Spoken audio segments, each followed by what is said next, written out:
Oh, yeah. So let's talk about Elisa Heinerscheid, Budweiser's VP of marketing. She's having a rough few weeks, right? She hired female impersonator Dylan Mulvaney to sell beer when she should have listened to me and hired this guy. But it was Jared. But if by some chance you're not caught up, it started April 1st after Mulvaney, a.k.a. Pee Wee Her Him, announced a partnership with Bud Light, who had a can made with Dylan's picture on it. I thought it was an April Fool's joke, like when I told those orphans I was adopting them. But it wasn't. And now their stock price is suffering. In the past 2 weeks, Anheuser-Busch has lost $5 billion with a B as in B cup. People haven't been this disgusted by an ad since OJ endorsed steak knives. So $5 billion lost. How do you like them Adam's apples? This never happened to Spuds MacKenzie. And Spud was played by a female dog, so he was actually Bud Light's first transgender spokesman. Or spokeswoman, technically a spokesbitch. The difference between Spuds and Dylan, Spuds had a black eye, but Mulvaney gave the brand a black eye. And Spuds was lovable. Mulvaney's an annoying rash that won't go away. Which brings us back to Elisa Heinerscheid. Just before the Mulvaney debacle blew up, she said this. I had a really clear job to do when I took over Bud Light. And it was, this brand is in decline. It's been in decline for a really long time. So her job was to what? Put the brand out of its misery like a horse with a broken leg? Mission accomplished, Secretariat. What? Well, at least one Clydesdale still has a job. But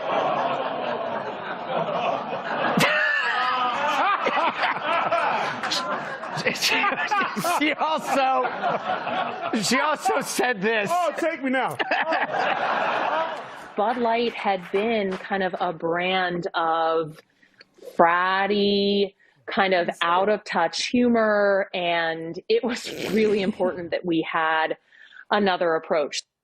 The new approach, alienate those very fratty people from buying her product. Mission accomplished again. Bud Light could have put out a statement saying some cans were tainted with monkeypox, and they wouldn't have lost this much money.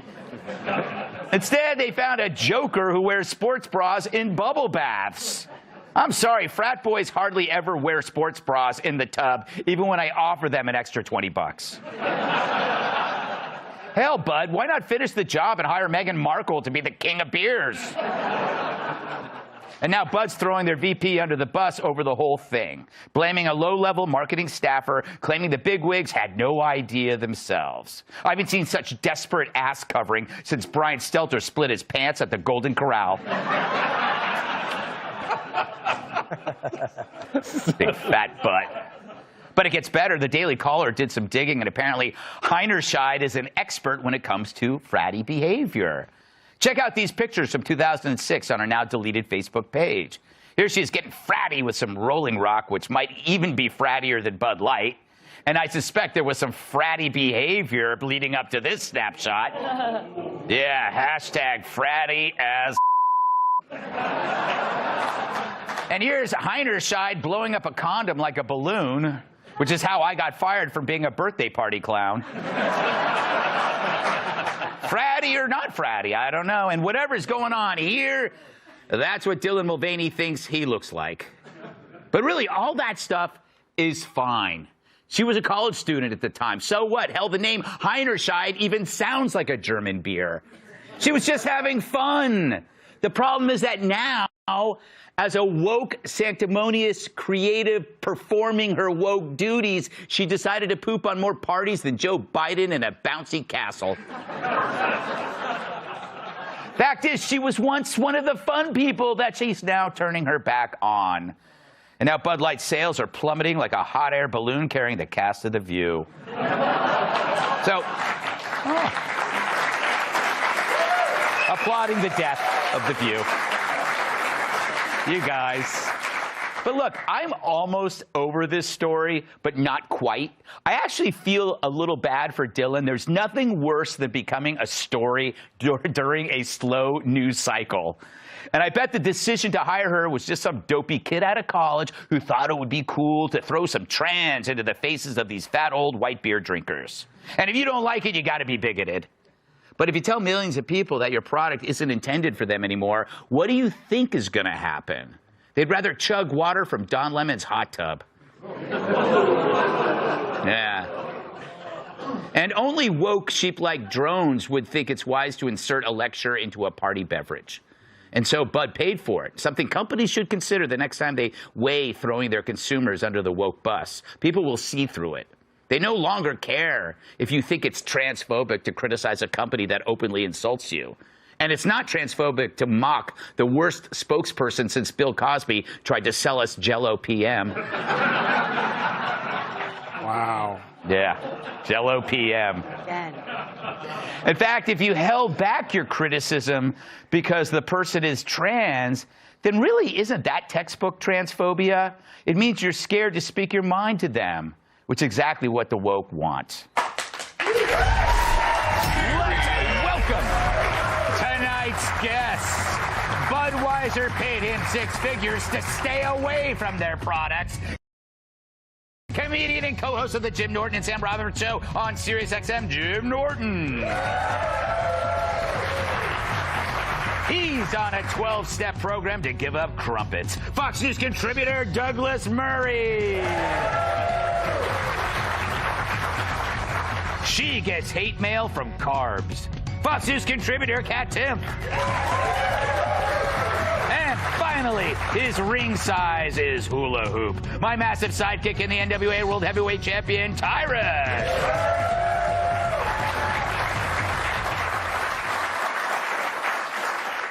Jim, there's a lot of interesting threads to this story. Yes. You've got marketing, you've got a product, you've got an interesting choice. But let's get to brass tacks. You find Dylan Mulvaney attractive, don't you? I would say no. I like trans girls, hate influencers, so I'm kind of caught in the middle here. But no, I'm not big on Dylan, but I think it's such a funny story to me how mad people are. Like, this is not, this is a product that makes you pee your pants and drive the wrong way on the highway. And people are so upset. And I don't think they're marketing against people. They're just trying to market to other people. And I think that that woman made a mistake when she acted holier than thou and criticized the fratty humor. She should have just said, well, yeah, we want young trans people to drink this product. My identity is not wrapped up in who else drinks a beverage I drink. Yeah. Like, I like Diet Coke. I wouldn't care if Hitler was on the can. I would drink Diet Coke. He was high-fiving bin Laden. I'd be like, I'd like a Diet Coke, please. And I'd brush the little mustache hairs off it, and I would enjoy my Diet Coke. My identity is not tied in with other people who enjoy a beverage I enjoy. I have to say, though, you said something that no one else has said, and it's the answer to everything. It's not about trans. It's about influencers. There's not a single likable influencer. It changes people by making them hyper-dramatic, and so you can't like them. Even, it doesn't matter who it is. You just can't stand them. Well, they don't have to, everything trans has to be campy. Like, it doesn't have to be like, I'm a lady. Like, how about, like, show Laverne Cox. Laverne Cox with Trace Lizette just drinking a Bud Light. Like, that's a perfectly fine ad. But they have to make everything campy and over the top, and it becomes irritating. But it doesn't bother me that somebody trans is on a I just don't care. No, yeah, me neither. It doesn't bother me either. But also, why are all these examples always male to female trans people? Very right? good. Yes, yes. Like, I don't care who's on the can either. It's like, I'm not offended. I'm not worked up by it. But I feel like they're saying that you have to be born with a penis to drink Bud Light. Because it is a bro brand. It's really super bro-y. But, like, I'm bro-y. Yeah, you are. 365 days of being a bro. Have a female to male trans person. 365 days of being a bro. And now I'm crushing the brews with my broskies. You know who's the perfect? Why Chaz not? Bono. Like, why It not? should have been Chaz Bono. You're talking about Chaz. Sure. It's just, Dylan is not a Bud, it doesn't fit the Bud Light brand, Exactly. regardless of gender. You know, Douglas, you come from England where beer is soup. right? What? Beer is soup. What do you mean? It's dark, it's thick. He's trying to say it's part of the food group. Yeah, it's warm and thick. Yes. Yeah, but so do you consider Bud Light an actual a beer? Very vaguely. Yeah. But I wanted to see Dylan Mulvaney after drinking all those Bud Lights. I wanted to see the last take after chugging them all back. Of course, Dylan Mulvaney isn't drinking them. And the thing about it all is it's just so cynical.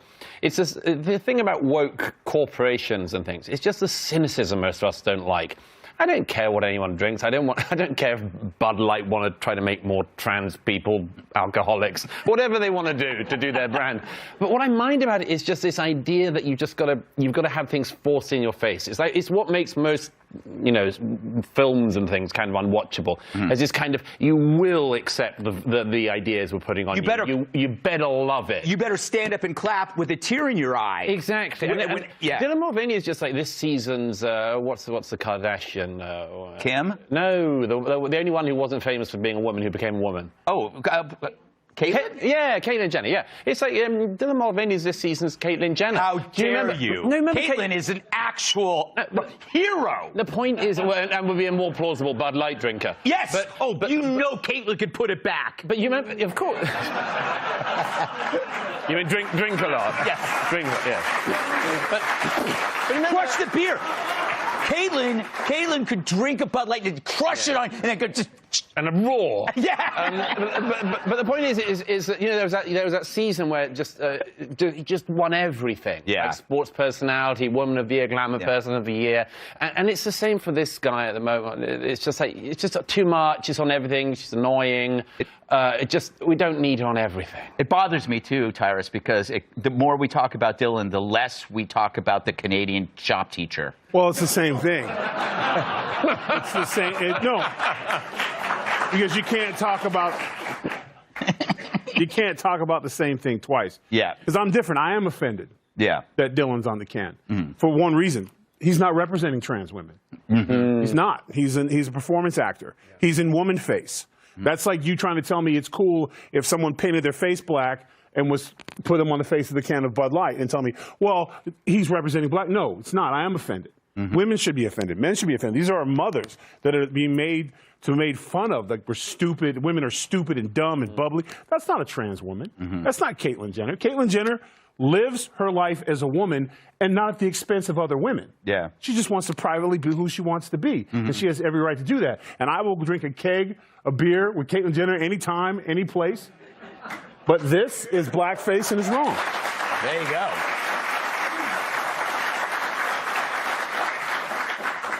That is going to be on my bucket list. What's that? Getting wasted with Caitlyn Jenner. I can make the call. Yeah, let's do it. Yeah. Oh, well, let's go and just do a whole weekend of getting wasted. Well, golf? I never said anything about drinking with you. Oh. I said Caitlyn. No.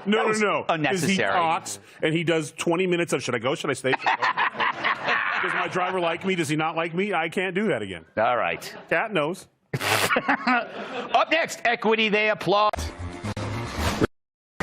Are race relations drifting, or is it just charlatans grifting? As one professor's claims about race end up corrupted on its face. I speak of Eric Stewart. Yes, that Eric Stewart, Jim. He's a professor at Florida State University, and he has the typos in his tattoos to prove it. He's accused of faking data on racism studies to make it seem much more common than it is.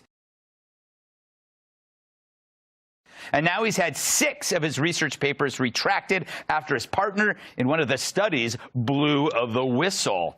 So when guys like Stewart fudge the data, it raises questions as to what else has been fudged and what's the impact on race relations and on fudge. Well, it creates an overestimation of racism. And now professor and former Gutfeld guest Wilfred Riley is showing that while the media has Americans convinced we're on the brink of an all-out race war, the data proves otherwise. His starting point, a recent poll found that 68% of black Americans called racism a primary detriment to success. But 20 years ago, most adults described relations between large racial groups as good. So what happened? Well, as Riley shows, over the last 50 years, mentions of the words racist and racism have gone up by hundreds of %. at nearly every major news outlet. It was their safe word whenever their limited minds went blank, which was often. And that overwhelming coverage might be how you arrive at a study which found that 53% of very liberal Americans think that police kill 1,000 or more unarmed black men per year. The actual number from last year is 12. Still not great, but kind of far from 1,000. To post those kind of numbers, you got to be a Clinton. So clearly, this blanket amplification of racism makes people prone to wildly overestimate its prevalence. It's the same mechanism behind advertising. Whenever a MyPillow ad isn't on, I'm still thinking of MyPillow because it's a great product. So race relations aren't all that bad. They're just like those mirrors that make objects look bigger than they really are. I have one on my bedroom ceiling. Tyrus? Huh. Trying to escape that image. No, I knew it was coming. How brave Because the was it? relations on this show we need to work on. How brave was it, the person who blew the whistle? You can't blow whistles on that stuff. No, well, you can and you should. Yeah. Racism isn't the problem, it's character. That's the problem. We no longer put people of character in positions to push knowledge and wisdom. Because the whole woke thing, as we saw with the Elon Musk interview yesterday, don't let facts stand in the way of a good story. If you turn off the magic R word, you only see it on the media. If you turn it off, you don't see it in your neighborhoods and stuff. Racist things happen because people have low character, and they happen. Doesn't matter what color you are. If someone cuts you off when you're in traffic, your low character will show up, and whatever you see, you will comment on. Yes. Everybody driving this car, when they're cut off, for some reason, a little racism comes out to describe, except for Kat, because she doesn't drive. Yes. To describe your feeling for what you see in that moment, and then character comes over you, and you behave. Yeah. Media uses it because we go, racism, what? Because we're offended by it. If we all went out to dinner, and we sat down, let's say we went to Chuck E. Cheese to celebrate Kat's new book, and we sat down, and the waiter said, oh, Negro, not serving him, get out. You all would act a fool. That waiter would be shunned. Everyone, Chuck E. Cheese himself would walk over and rat punch him in the face and apologize because we're all offended by racism. No one will be, you're all uncomfortable just thinking about it. Yeah. That's why it's gone. It's dead. It's character. And this brother had no character. You know, Douglas, this is, I always find it really interesting that they will find like these hate crimes on campuses, and it always turns out to be the student activists who did it to raise awareness after they get, oh, well, we actually did it. There wasn't actually white people putting the noose there. We did it. But it's kind of the same thing. It's like they're saying, well, this may not be real, but it's real somewhere else. Well, as I've always said, there's a supply and demand problem here. There's not enough, thank God, supply of racism, but there's a huge demand for it because there's a whole industry that runs off it. I mean, you have authors like Robin DiAngelo, Ibram X. Kendi. They've made their careers by saying there is no improvement in race relations in the last 50 years. That's something actually Robin DiAngelo says in her most recent book. She says this generation of Americans is as racist as Americans were in the 1950s. Well, I don't think there's any person in the world who can honestly believe that. But people like her make that claim. And then you've got these people like the kids on campus. And yeah, I mean, I did something on my last book, which Tyrus didn't plug. You plug cats, honestly. But I did something in my last book. We'll get onto it later. But I did a segment on all the fake hate crimes on campuses. And those are the best ones, as you say, because they're ones like, there was a campus where they found like a piece of a noose. Yes. They said a noose was found active on campus, and it was one of the bin bag ties. Yeah. And there was a meltdown. Everyone was locked down. Another occasion, there's a campus where somebody said they saw a member of the KKK going through campus with a whip, as if that happens all the time. Yeah. It turned out to be a Dominican monk with a rosary. But the campus went into lockdown, and it's like all these places where people also where people are claiming to see it are all the places where it's least likely to occur. Like, if the Fourth Reich were to start, like a liberal arts college campus doesn't strike me as the seed bed for it, you know? There was a KKK hood that turned out to be a thing that you put over a slide projector in a building. Remember, they saw it from the window. Kat, you're Polish. Oh. Yes. I like to remind her of that. You were the brunt of many Polish jokes. I was? Oh, yeah. Why did you have to tell me? That's my point. Yeah. You didn't have to know that. Yeah, I think, again, a lot of this has to do also with social media and the way it dehumanizes people. I mean, I think that for most people, they don't feel the way that the people who get amplified on social media do. Like I was talking about yesterday, the algorithm rewards that. It rewards people who are grandstanding and all those sorts of things. But also, when you're just looking at somebody, you know, on a screen, you'll never have to actually see that person. Right. So you can just say anything you want to them. It doesn't feel real to you, even though it is. But we take this, like, fake interaction, substitute for real interaction, and say that reflects something about society at large, and it actually doesn't, except if we allow it to. It's a performance. It's a performance. Jim, you're at least one of the only white supremacists I know. Well, Greg, I happen to like Chuck E. Cheese. Good for you. Are you offended? No, not at all. I am that waiter. This guy's basically an academic Jussie Smollett, right? Yes, and it's funny, they did an investigation into this guy, and 2 of the 3 people that did the hearing were people he had collaborated with on racial studies, and they're like, we don't find anything wrong. I think if you interview Americans about anything, people are just going to disagree.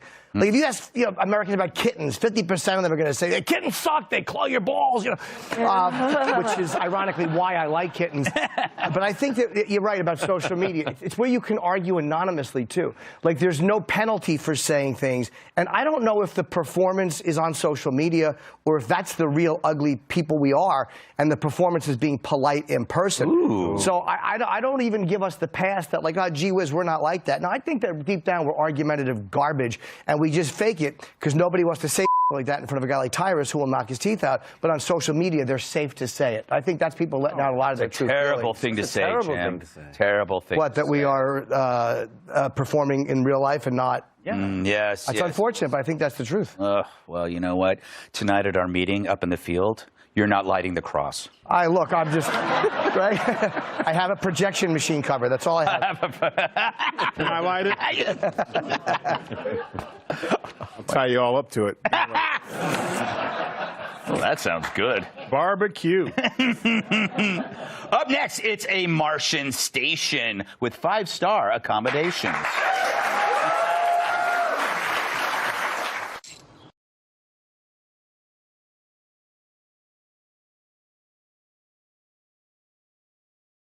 It's going to be a trial run for a flight to the 4th rock from the sun. As NASA prepares for a future manned mission to Mars, the agency plans to test several astronauts living together in a Mars habitat simulation for a year. But they're still calling it a manned mission. I wonder how long that's going to last. They're also planning a future all-woman mission if they can find out who can parallel park the landing module. Sexist would say. No. 4 astronauts will be sealed inside a 1,700-square-foot NASA facility in Houston, in New York. We call that a mansion. The custom-built habitat, dubbed Mars Dune Alpha, consists of 4 small rooms with 2 bathrooms. And like viewers of Fox and Friends, it appears the biggest hurdle will be the sheer endless boredom.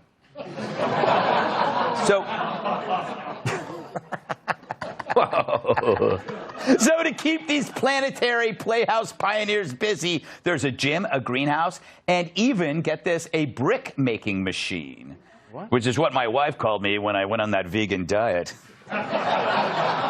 It's a lot of sand there. A lot of sand there, Kat. They make bricks out of... But you know what the issue is. It's not about the physical surroundings. It's like being around the same people for a year.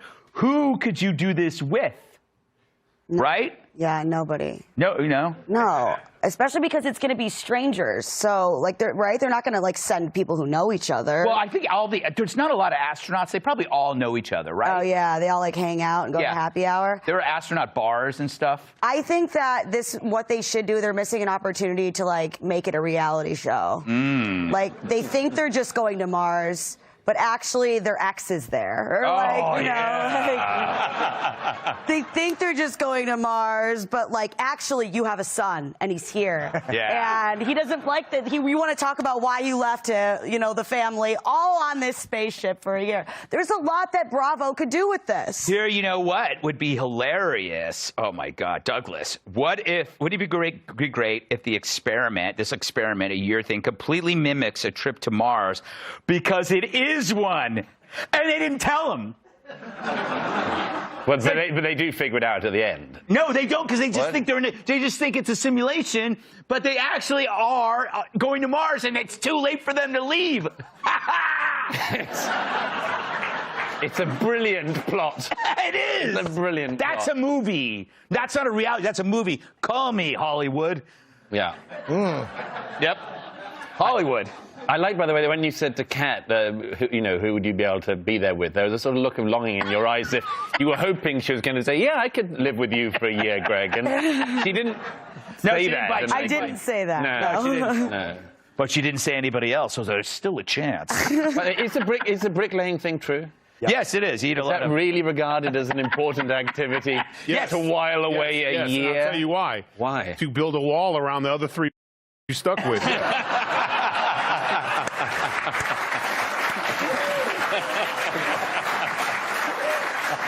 Here's a great question.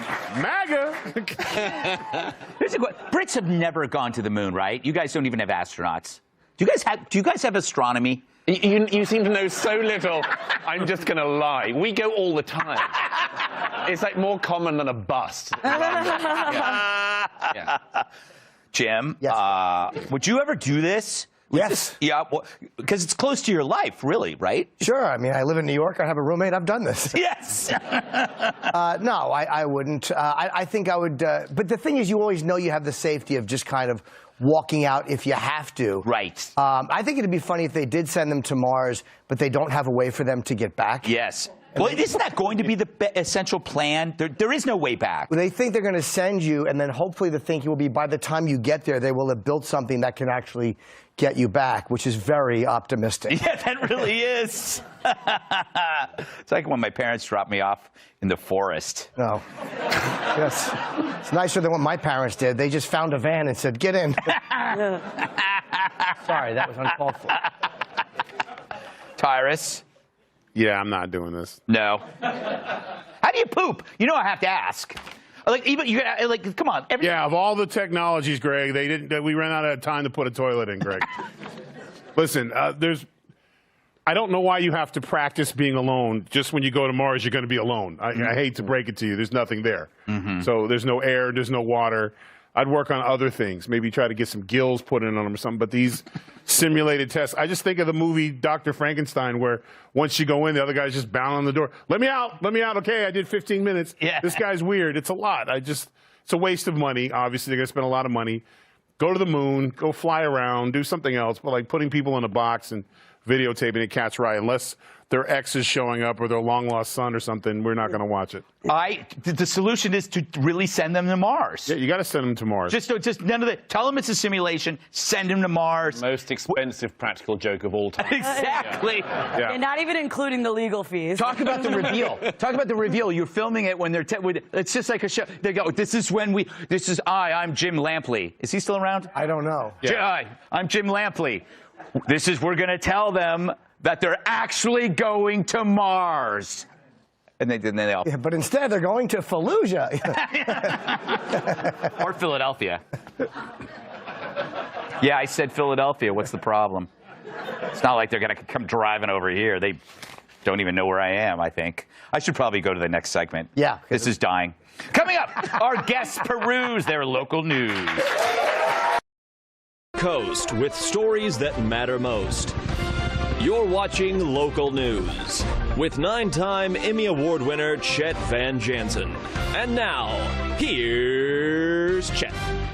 Yeah. All right, it's Local News, where each guest has to share a story from wherever they're from, and then I vote on the winner, and that person gets our show logo tattooed on their buttocks. Jim? Yes, Greg. It's your story. Go first. Well, I am from New Jersey, and they are now in Hoboken. They are installing some brand new to eight-way, I believe, stop signs or four-way stop signs, which I think is such a nice thing because there were, and this is true, 1,400 traffic deaths a day in Hoboken. And they are finally installing stop signs. That sounds like a lot for such a small city. I said the same thing. There's only 5 people left alive. Wow. And it's it's such a beautiful town, and it's so dangerous. We would vacation there every year and lose someone. Yeah, oh my God. Yeah. Their cemeteries are, like, amazing, though. They really are, and we're very psyched about this. And they say next year they're going to actually put in traffic lights and require the cars to have brakes. Oh, well, that's good. Douglas, what are you going to pick? What city shall you pick? As you often point out, Greg, I am from England. Yes. And so, of course, I've selected a story from there. Yeah. And my story is about a very interesting thing that's happened in a neighbouring country called Wales that you've also probably heard of. Yes. And there has been a very touching story. There was a couple there who couldn't work out where their garden kept being ripped up at night. And they've discovered it's because of a wild beaver. Now, a wild beaver, Greg. Yes. Are you still with me? Yes, I'm with you. I felt I'd lost you somewhere. Anyway. You got him. Okay, good. This wild beaver hasn't been seen in 400. Not this particular one, but it hasn't been. The breed hasn't been seen in 400 years. And so there's a lot of excitement about this. Obviously, in Wales, it's the biggest thing to have happened in our news cycle for years. You know what's amazing? I'm sure they've found. I mean, is this interesting? He wants to know if you can tame the wild beaver. Right. Well, I'm not the person to ask, but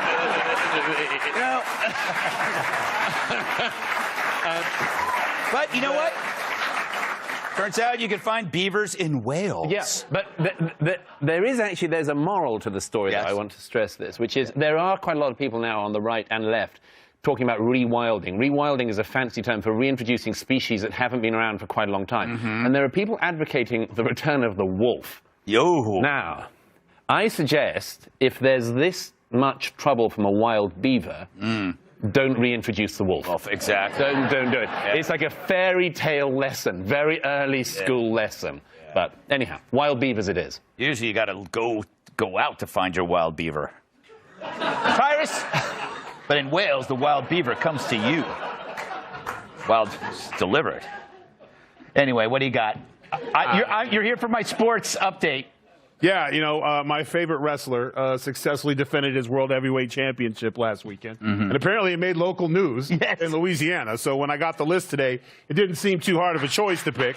So I successfully doing the title. And now it is a day 146 of my title reign, so I have surpassed my mentor, the American Dream, Dusty Rhodes, Ricky the Dragon Steamboat, and Barry Windham, and the list goes on, so I'm going to keep it going. But successful title defense, and I look stunning in green. Can I ask you, how do I get annoying losers, who are, some of them are our fans, from asking me about the belt? Why does he stop wearing the belt? I'm tired of seeing the belt. Can you just give me so they're watching? So can you? Oh yeah, sure. Go.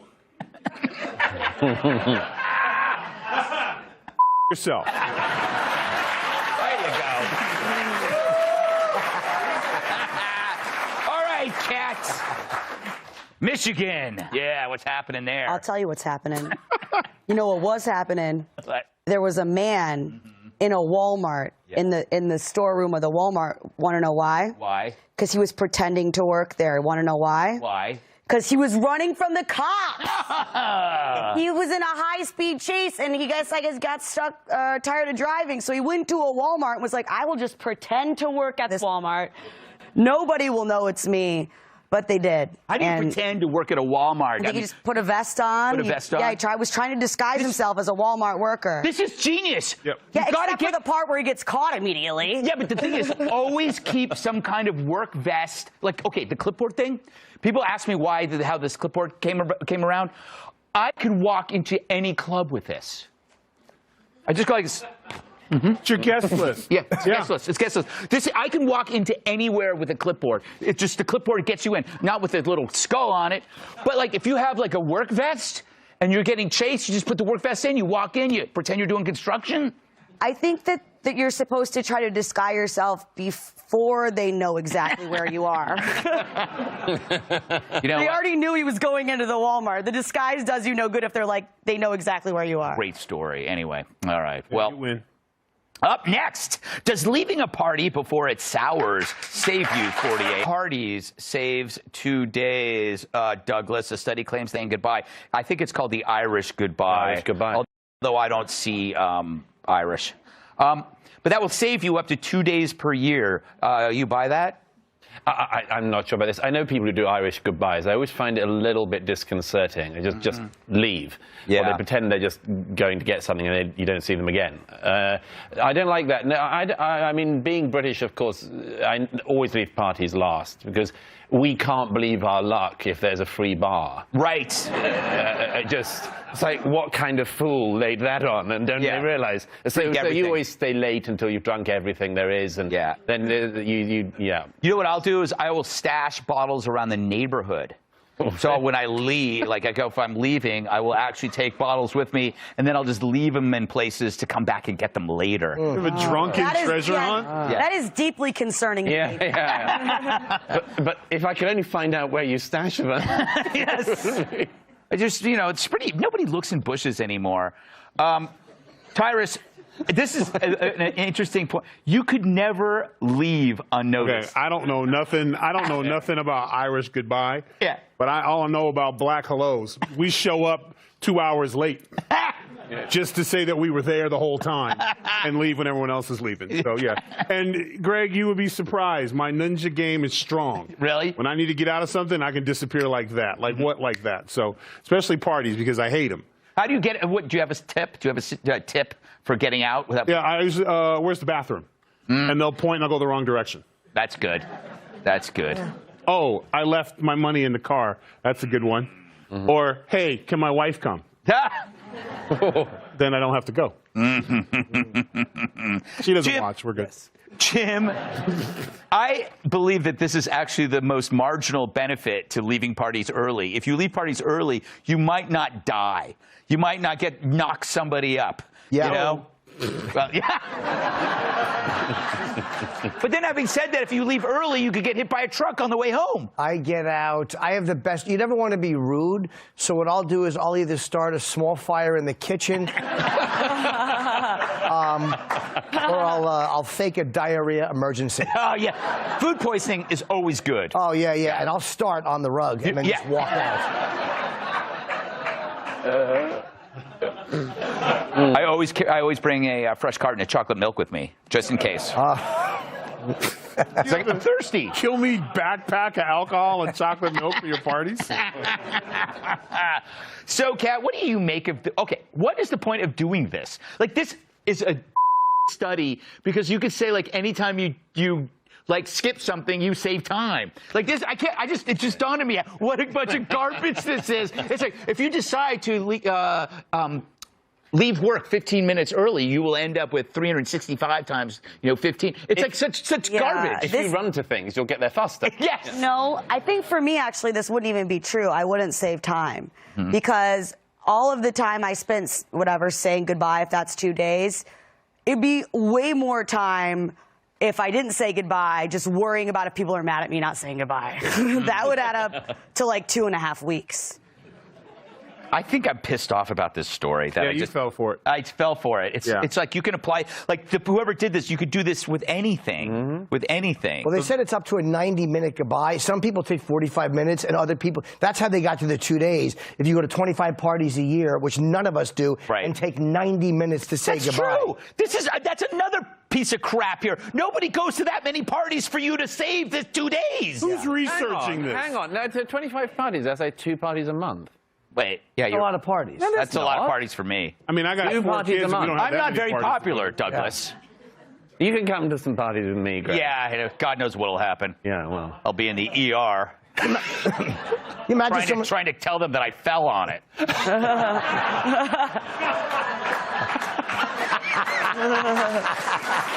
Not every day you get mauled by a... GG. What? You thought it was easy? No. You gotta practice. You gotta know their moves, their skills. You could use those skills to your advantage.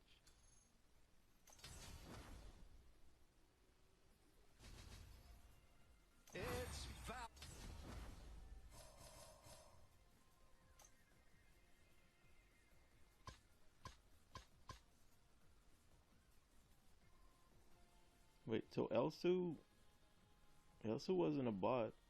They gave me a like. But still, why is he moving like a bot? It doesn't make sense.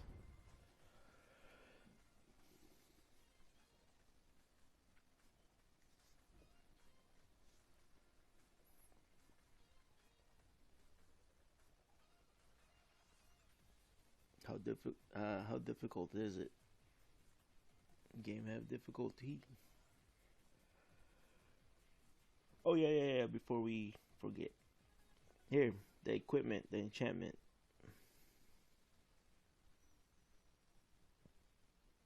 Look, take a screenshot of it. Screenshot.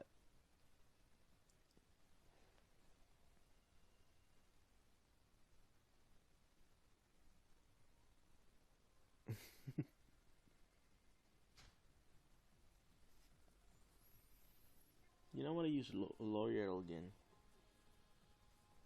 Tao requested Arum. You know Arum. I never really played with Arum before.